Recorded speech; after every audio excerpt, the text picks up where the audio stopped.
On November 11th, we honor those who went through the tragedies of war for our country's freedom. We celebrate Veterans Day to never forget the incredible sacrifices these people made for America. The people who left their family and loved ones to protect us and risk their lives defending the innocent, and some even gave their lives or their limbs for our country to live. We must always appreciate and remember sacrifices like this. Every veteran can share a story of how they were affected to serve our country. It's common for veterans to suffer with PTSD, post-traumatic stress disorder, and go through years of therapy. Wilson Middle School, a close friend of one of our teachers, Colonel Tim Small, served in a special Iraq force in the Balkans battle zone. We will thank our amazing fellow teacher, Mr. Regley, for letting us know his friend helped our country significantly. We will forever cherish him and thank him each year. Colonel Smalls was responsible for capturing 7 war criminals. He also led his men out of a surrounded building to safety, as some of his many exploits. And now he's making homes habitat for humanity. We must thank these soldiers for protecting our friends, family, spouses, and children. During this time, they sacrificed their lives for us to live and protect our land. Hello, my name is Tim Small, and I'm a retired colonel from the United States Army.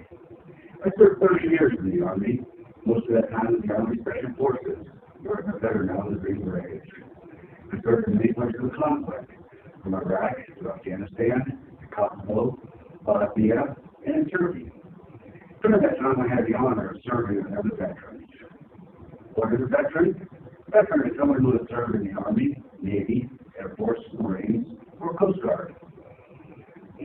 I'd like to talk to you about a special day, November 11th, which is the day that we honor veterans, and we take time to say thank you for your service. I'd also like to share with you a day from 2007 when I was in Iraq. I was serving on an Army base, not too far from Baghdad. On this base, there were many bunkers, and these bunkers were placed so that no matter where you were at any time, if there was to be an enemy attack with artillery, mortars, small arms, that you could immediately go to these bunkers for protection. One day when I was traveling in my office, the sirens went off, which means there was incoming fire. I searched around, saw the closest bunker, and ran to it, and got inside.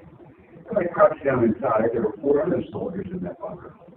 This wasn't a problem because these bunkers were made to hold up to 10 people.